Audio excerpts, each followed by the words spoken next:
इस वीडियो में हम लर्न करेंगे कि इक्विवेलेंट फ्रैक्शंस क्या होते हैं।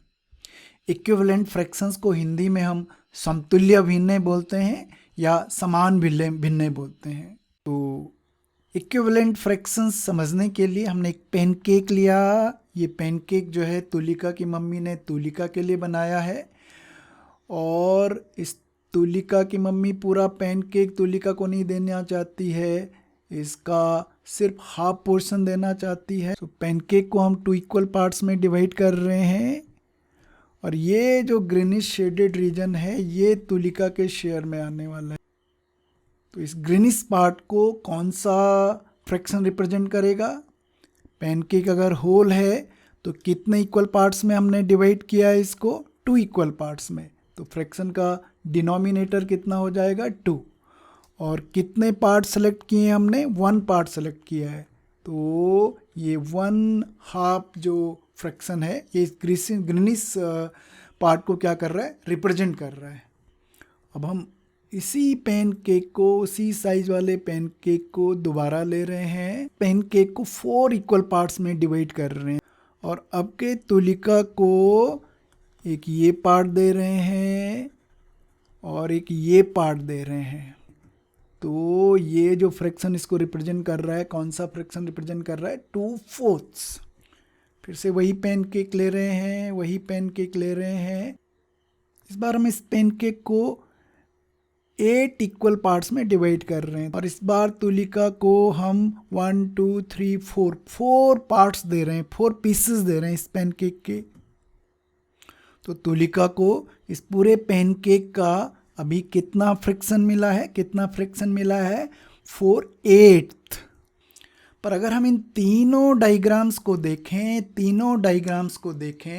भले इनको अलग अलग फ्रैक्शंस, ग्रीनिश रीजन को अलग अलग फ्रैक्शन रिप्रेजेंट्स कर रहे हैं, बट ओवरऑल अगर आप पूरे होल को देखें तो ये ग्रीनिश रीजन भी पूरे होल का हाफ पार्ट है, ये ग्रीनिश रीजन भी पूरे होल का हाफ पार्ट है, ये ग्रीनिश रीजन भी होल का क्या है? हाफ पार्ट है। इसका मतलब अलग अलग नंबर्स होने के बाद भी हर केस में तुलिका को होल पैनकेक का कितना हिस्सा मिला है? हाफ पोर्शन मिला है। फ्रैक्शंस, तो ऐसे फ्रैक्शंस जिनके न्यूमरेटर डिनोमिनेटर डिफरेंट होते हैं, पर वो होल के सेम पार्ट को रिप्रेजेंट करते हैं। They represent the same part of the whole, या वैल्यू वाइज सेम हो, ऐसे फ्रैक्शंस को हम क्या बोलते हैं? Equivalent fractions.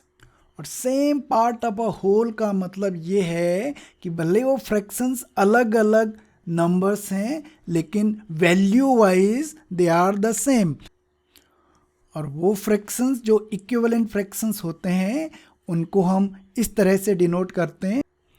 जब भी हम ऐसे लिखेंगे इक्वलिटी लगा के फ्रैक्शंस में, इसका मतलब ये होगा कि ये इक्विवेलेंट फ्रैक्शंस हैं। अच्छा, ऐसा क्यों हो रहा है कि ये फ्रैक्शंस जो हैं अलग अलग नंबर्स हैं, फिर भी ये जो है same part of a whole को रिप्रेजेंट कर रहे हैं? इसके लिए हम इस फ्रैक्शन को ले रहे हैं 1/2।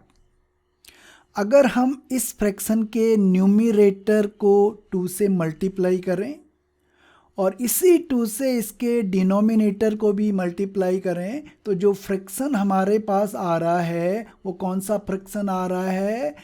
2/4।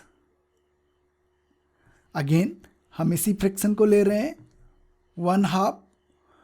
न्यूमरेटर को हम 4 से मल्टीप्लाई कर रहे हैं, डिनोमिनेटर को भी हमने 4 से मल्टीप्लाई किया। क्या मेरे पास आ रहा है? फ्रैक्शन हमारे पास आ रहा है 4/8। ये 4/8 वही फ्रैक्शंस हैं जो हम ऑलरेडी डायग्राम की मदद से शो कर चुके हैं कि ये 1/2 के क्या हैं? इक्विवेलेंट फ्रैक्शंस हैं, क्योंकि हम सेम नंबर को न्यूमरेटर और डिनोमिनेटर को मल्टीप्लाई कर रहे हैं। इसी वजह से हमारे पास जो फ्रैक्शन आ रहा है, भले वो नया फ्रैक्शन आ रहा है, पर वैल्यू वाइज वो क्या है? सेम है। पर यहाँ से हमारे पास एक मेथड आ गया है इक्विवेलेंट फ्रैक्शंस निकालने का, और वो मेथड क्या है? कि अगर हम न्यूमिरेटर, किसी भी फ्रैक्शन के न्यूमिरेटर और डिनोमिनेटर को सेम नंबर से मल्टीप्लाई करें तो जो नया फ्रैक्शन बनता है वो कैसा फ्रैक्शन होगा? इक्विवेलेंट फ्रैक्शन होगा। तो एक एग्जांपल लेते हैं। हमारे पास एक फ्रैक्शन है 3/4 और हमें इसके 3 इक्विवेलेंट फ्रैक्शंस निकालने हैं।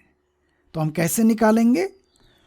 ये हमारा फ्रैक्शन दे रखा है 3/4, हम न्यूमिरेटर को भी मल्टीप्लाई कर रहे हैं 2 से, डिनोमिनेटर को भी मल्टीप्लाई कर रहे हैं 2 से। सो जो नया फ्रैक्शन हमारे पास आ गया है 6/8, क्योंकि हमने सेम नंबर से मल्टीप्लाई किया न्यूमिरेटर डिनोमिनेटर को, इसलिए ये दोनों फ्रैक्शन आपस में क्या होंगे? इक्विवेलेंट होंगे।